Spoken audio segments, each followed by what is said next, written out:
Hey everyone, how's it going? Welcome to our new explainer. Today, we're diving into a really important chapter from your political science book, Chapter 5, Outcomes of Democracy. And the biggest question in this whole chapter is actually pretty simple. What can we, and what should we, really expect from a democracy? I'm sure you've felt this way before. When you read about it in textbooks, democracy sounds amazing, like the best system ever. But then you look at the real world, you watch the news, and you see what's happening around you, and it feels, well, a little broken. It seems slow, full of problems. So that's the big dilemma we're looking at. Is democracy great in theory, but kind of disappointing when you actually put it into practice? Let's find out. So, let's get right into it. Even with all these problems, we still say that democracy is better than a dictatorship or a monarchy. But why? What are the fundamental promises that make us choose democracy again and again? Okay, these 5 points are basically the foundation of democracy. First, it promotes equality among all citizens. Second, it enhances the dignity or the self-respect of every single individual. Third, it's designed to improve the quality of decision-making. Fourth, it provides a method for us to resolve conflicts peacefully. And maybe the most important one, it allows us room to correct our own mistakes. These are its core promises. All right, so now it's time for a reality check. The promises sound great, right? But do democratic governments actually deliver? Are they really accountable? Meaning, do they answer to us? And are they responsive to our needs? Let's investigate. This comparison right here is super interesting. See, in a dictatorship, decisions can be made really fast because they don't have to care about public opinion. Democracy, on the other hand, is slow. Why? Because it involves deliberation and negotiation, debates and discussions. But the big advantage of this slow process is that the final decision is usually acceptable to more people. So the time that a democratic government takes is actually the price we pay for better, more stable decisions. And connected to this whole process is a really powerful idea: transparency. In a democracy, you as a citizen have the right to know how a decision was made and what procedures were followed. You just don't get that right in a non-democratic government. So this is a really crucial and unique feature of democracy. And this cartoon shows that reality brilliantly. It shows that a democracy always has to carry the weight of its citizens' expectations. So even if democratic governments have a mixed record, they are always connected to the needs and demands of the people. There's a constant pressure on them to deliver. Let's move on to the next big question. A good government is one thing, but what about the economy? Does democracy lead to economic growth?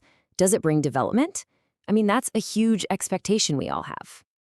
And this is where a surprising fact comes up.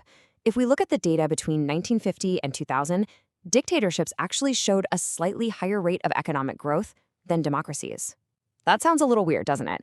Now, this doesn't mean democracy is bad, but it does tell us that democracy is not a guarantee of economic growth. But what good is a high growth rate anyway? This cartoon makes it all clear. You can have economic growth, but who's actually benefiting from it? Often, the biggest slice of that economic pie goes to the rich, while the poor and middle class don't get as much. So the question isn't just about growth. It's also about how that growth is distributed. So if democracy is slow, sometimes inefficient, and doesn't even guarantee economic growth, then what is its biggest advantage? What is its ultimate strength? Why do we value it so much? Well, let's step away from the rest of the world and talk about our own region, South Asia. India, Pakistan, Bangladesh, Nepal. What do the people here really think about democracy? Do they actually prefer it? Just look at this data. In India, 70% of people, and in Bangladesh, 69% of people, say that for them, democracy is better than any other system. Even in Pakistan, where support is the lowest on this chart, it's still the most preferred form of government. This proves that people want to be ruled by representatives that they have elected themselves. And the conclusion of all this is in this one line. This is the crucial point. The greatest outcome of democracy is that it is the people's own government. That feeling that this is our government, we chose them, that is its greatest strength. That's what we call legitimacy. Even if it's slow, even if it makes mistakes, it's still yours. So let's end this explainer with a question to think about. Democracy gave everyone the right to vote, but has it given everyone a fair share of the nation's wealth? Think about that, and we'll discuss it in our next session. Hello बच्चों, कैसे हैं आप सब? Welcome. आज हम democracy का यानी लोकतंत्र का रियल रिपोर्ट कार्ड चेक करने वाले हैं। हम देखेंगे कि ये किन सब्जेक्ट्स में पास हुई और किन में फेल। तो चलिए शुरू करते हैं हमारे सोशल साइंस बुक का चैप्टर 5 पार्ट 2। बचपन से हम सबको यही सिखाया गया है कि डेमोक्रेसी सबसे अच्छी फॉर्म ऑफ गवर्नमेंट है। लेकिन क्या ये सच में हर चीज में बेस्ट है? क्या ये हमारी सारी प्रॉब्लम सॉल्व कर देती है? चलो आज इसकी अच्छे से जांच पड़ताल करते हैं और सच का पता लगाते हैं। ओके, तो चलो शुरू करते हैं। हमारा पहला केस फाइल वो है जिस पर सबसे ज्यादा बहस होती है, दी इकोनॉमी। यहाँ हम दो चीजें देखेंगे, ग्रोथ मतलब देश की इकोनॉमिक तरक्की, और इक्वालिटी यानी क्या वो तरक्की सब तक बराबर पहुंच रही है। तो जब हम इकोनॉमी की बात करते हैं, डेमोक्रेसी से हमारी क्या एक्सपेक्टेशंस होती हैं? यही ना कि इकोनॉमिक डेवलपमेंट तगड़ा हो, गरीबी कम हो और अमीर गरीब के बीच का जो गैप है वो भी कम हो। बिल्कुल आम सी रीजनेबल एक्सपेक्टेशंस है, राइट? लेकिन अब जरा असली डेटा देखते हैं 1950 से 2000 तक का, और यहाँ एक सरप्राइजिंग चीज सामने आती है। ऑन एवरेज डिक्टेटोरियल रिजीम्स में यानी तानाशाही में इकोनॉमिक ग्रोथ थोड़ी सी बेहतर थी। देखो, डिक्टेटरशिप्स में 4.42% और डेमोक्रेसीज में 3.95%। शॉकिंग है ना? शायद इसलिए क्योंकि डिक्टेटर्स फैसले जल्दी ले पाते हैं बिना लंबी बहस। लेकिन रुको, कहानी में एक ट्विस्ट है, जरा गौर से देखो। अगर हम सिर्फ गरीब देशों की बात करें तो डेमोक्रेसी और डिक्टेटरशिप के ग्रोथ में फर्क ऑलमोस्ट जीरो है। तो डेवलपिंग कंट्रीज जैसे इंडिया के लिए गवर्नमेंट का फॉर्म उतना बड़ा फैक्टर नहीं है इकोनॉमिक ग्रोथ के लिए। ये पॉइंट बहुत इंपॉर्टेंट है, याद रखना। ठीक है, तो ग्रोथ तो एक हिस्सा हो गया, पर इक्वालिटी का क्या? जो पैसा है वो कैसे बंट रहा है? जरा ये नंबर्स देखो अलग अलग डेमोक्रेटिक देशों के। साउथ अफ्रीका और ब्राजील में टॉप 20% लोगों के पास 60% से भी ज्यादा इनकम है, जबकि नीचे के 20% के पास 3% से भी कम। सोचो कितना बड़ा, कितना ज्यादा गैप है ये। और ये कार्टून बहुत अच्छे से दिखाता है कि उन नंबर्स का असली जिंदगी में क्या मतलब है। एक गरीब बच्चा है जो बेसिक नीड्स की सीढ़ियों से नीचे गिर गया है। भूख, पढ़ाई, हेल्थ, वो सिर्फ गिरा नहीं है, वो बिल्कुल नीचे है, जीने के लिए स्ट्रगल कर रहा है। ये दिखाता है कि कई डेमोक्रेसीज में भी गरीबों के लिए मौके कितने कम हैं। ये इमेज उसी बात को और पक्का करती है। देखो कैसे दुनिया की दौलत एक पिज़्ज़ा की तरह बटी हुई है।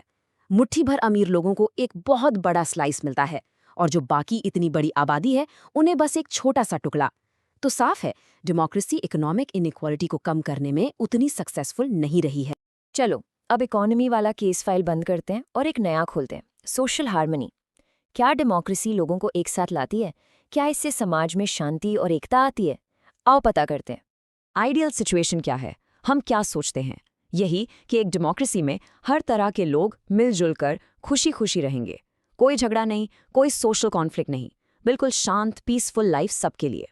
लेकिन क्या सच में ऐसा होता है? लेकिन असलियत थोड़ी अलग है। देखो, कोई भी सोसाइटी झगड़ों को पूरी तरह खत्म नहीं कर सकती।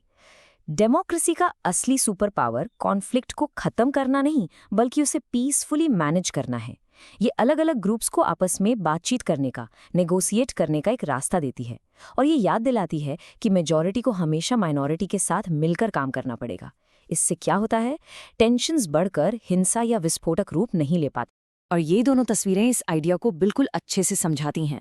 एक तरफ आप देख रहे हैं बंटवारा, लोग एक दूसरे से दूर खिंच रहे हैं जैसे दुश्मन हो, और दूसरी तरफ वही लोग एक साथ आ रहे हैं, हाथ मिला रहे हैं, एक कॉमन ग्राउंड ढूंढ रहे हैं।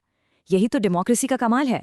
ये कॉन्फ्लिक्ट से कमोडिटेशन यानी झगड़े से समझौते तक ले जाने का एक मैकेनिज्म है। अब आते हैं अपने आखिरी और शायद सबसे इम्पॉर्टेंट केस फाइल पर, डिग्निटी एंड फ्रीडम। यहाँ हम डेमोक्रेसी की आत्मा को देखेंगे। ये अपने हर एक सिटीजन के साथ कैसा बर्ताव करती है। ये इसका सबसे बड़ा अल्टीमेट टेस्ट है। और यहाँ जो एक्सपेक्टेशन है उस पर कोई कॉम्प्रोमाइज नहीं हो सकता। डेमोक्रेसी को हर एक इंसान की डिग्निटी, उसके सम्मान की रक्षा करनी ही होगी, और उसकी आज़ादी को प्रोटेक्ट करना ही होगा, चाहे वो कोई भी हो। ये इसका सबसे बुनियादी वादा है। आपकी किताब का ये कोट सब कुछ कह देता है। सम्मान यानी इज्जत, और आज़ादी यानी फ्रीडम, इनके लिए जो जुनून है वही डेमोक्रेसी का आधार है, उसकी नींव है। लोग इसीलिए तो इसे चुनते हैं। ज़रा इस पावरफुल इमेज को देखिए। ये हैं रोज़ा पार्क्स, एक अफ्रीकन अमेरिकन महिला जिन्होंने 1955 में अमेरिका में एक गोरे आदमी के लिए अपनी बस सी छोड़ने से मना कर दिया था। उनके इस एक कदम से सिविल राइट्स मूवमेंट शुरू हो गया। उनकी कहानी हमारे पॉइंट का परफेक्ट एग्जाम्पल है। उनके अंदर वो मॉरल हिम्मत थी कि वो अपनी डिग्निटी और अपने हक के लिए लड़ सकें। डेमोक्रेसी लोगों को यही ताकत देती है, ये विश्वास देती है कि वो गलत के खिलाफ खड़े हो सकते हैं। तो आखिर डेमोक्रेसी असली जीत कहाँ हासिल करती है? पहली बात, ये प्रिंसिपल में कहती है कि सब लोग बराबर हैं। दूसरा, इससे पुरानी असमानताओं जैसे जाति या जेंडर के आधार पर जो भेदभाव होता है, उसके खिलाफ लड़ने का एक कानूनी और नैतिक आधार मिल जाता है। लोगों के लिए अपने हक के लिए लड़ना आसान हो जाता है, क्योंकि कानून उनके साथ होता है। तो हमने इकोनॉमी, सोशल हार्मनी और डिग्निटी तीनों पर सबूत देख लिए। इस पूरी जांच पड़ताल के बाद फाइनल वर्डिक्ट क्या है? हमारा मेन टेक अवे क्या है? हमारे वर्डिक्ट का पहला हिस्सा बिल्कुल साफ है। डेमोक्रेसी कोई जादू की छड़ी नहीं है। ये हमारी सारी इकोनॉमिक प्रॉब्लम्स को रातों रात सॉल्व नहीं कर सकती। हमने डेटा देखा, ये अक्सर इकोनॉमिक ग्रोथ और इनइक्वालिटी कम करने दोनों में स्ट्रगल करती है। लेकिन, और ये सबसे इम्पॉर्टेंट पॉइंट है, ये किसी भी दूसरे फॉर्म ऑफ गवर्नमेंट से कहीं कहीं बेहतर है जब बात आती है एक चीज़ की, हर इंसान की डिग्निटी और फ्रीडम को बढ़ावा देने की। इस मामले में ये अनडिस्प्यूटेड चैंपियन है। तो सबसे ज़रूरी बात यह है, डेमोक्रेसी की सबसे बड़ी सफलता ये है कि वो आपका स्टेटस बदल देती है। एक तानाशाही में आप एक सब्जेक्ट है, एक प्रजा जिसका काम बस हुक्म मानना है, लेकिन डेमोक्रेसी में आप एक सिटीजन बनते हैं, एक नागरिक जिसके पास अधिकार हैं और शासन से सवाल पूछने की ताकत। और ये हमें एक बहुत ही इंटरेस्टिंग कंक्लूजन तक ले जाता है। ये फैक्ट कि हम डेमोक्रेसी के बारे में कंप्लेन कर सकते हैं, कि हम अपने नेताओं को क्रिटिसाइज कर सकते हैं, ये इसकी हार नहीं है, ये इसकी सबसे बड़ी सफलता का सबूत है। ये दिखाता है कि हम जागरूक हैं, हम इंगेज सिटीजन्स हैं, ना कि चुपचाप सब सहने वाली प्रजा। तो हम इस सोच के साथ खत्म करते हैं, हाँ, डेमोक्रेसी में कमियां हैं और ये कई एग्जाम्स में फेल भी होती है, लेकिन मैं चाहता हूं कि आप इस बारे में सोचें, क्या इससे बेहतर कोई ऑल्टरनेटिव है? क्या लगता है आपको? इस पर हम क्लास में और बात करेंगे।